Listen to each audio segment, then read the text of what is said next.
So let's go. MyAnimeList forums. The core of all the opinions and topics to discuss in the anime community. I don't know, let me just see some random threads here. I just honestly, naturally have fun going through these discussion topics. What is an anime that you thought you wouldn't like at first? So, Promised Neverland, The Tatami Galaxy, KonoSuba.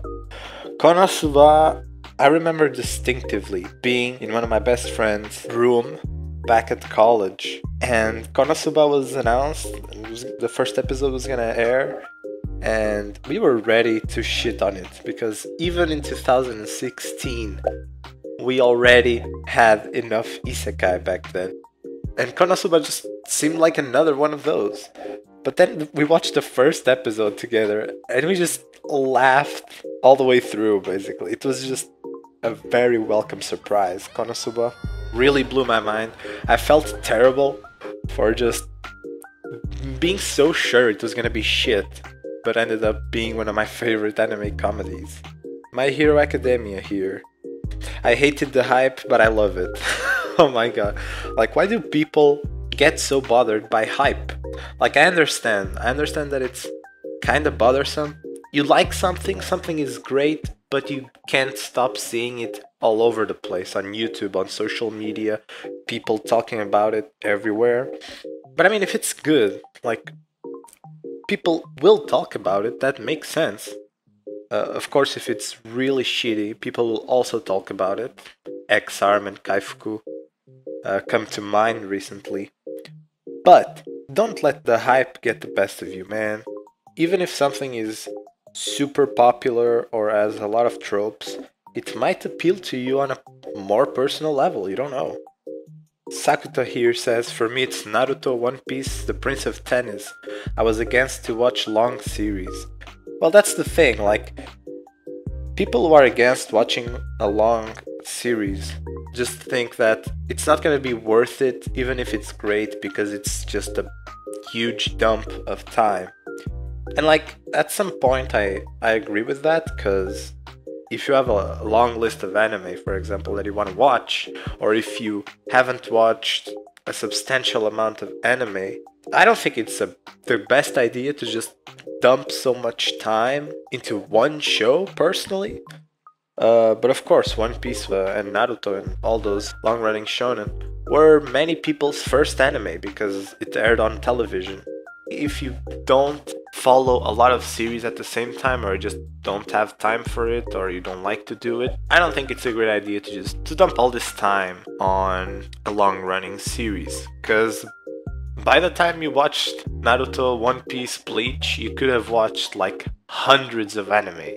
Of course, one of those big ones might become one of your favorites. It's still important to give them a shot, because if you end up liking it a lot, you'll just be so happy and thrilled that you have so much of it to consume. And that's what I felt with One Piece. Like, I felt that feeling that I had back then, like 6-7 years ago, when I used to binge a lot of shit in one day. Now I don't really like to binge most anime. But One Piece is such an adventure. It's really fun. For me, an anime that I ended up loving but I thought I wasn't... Oh, I have a very recent example actually, and that's Ascendance of a Bookworm. Like, back when Ascendance of a Bookworm started airing, I was so sure it was just gonna be a shitty isekai. Much like KonoSuba back then. But this one was like, the trailer didn't grab me at all. Even when I watched the first episode, I thought it was weak. And I still think it's not a great first episode at all. But as you start following the main character, and you see that she is going to apply her knowledge from the real world in the world she is now living in, and when you see that her actions have impact on the society that she just stumbled upon, it becomes great, because people are shocked, her friends, her family, with their knowledge, because they don't know where the hell she gets these crazy wild ideas.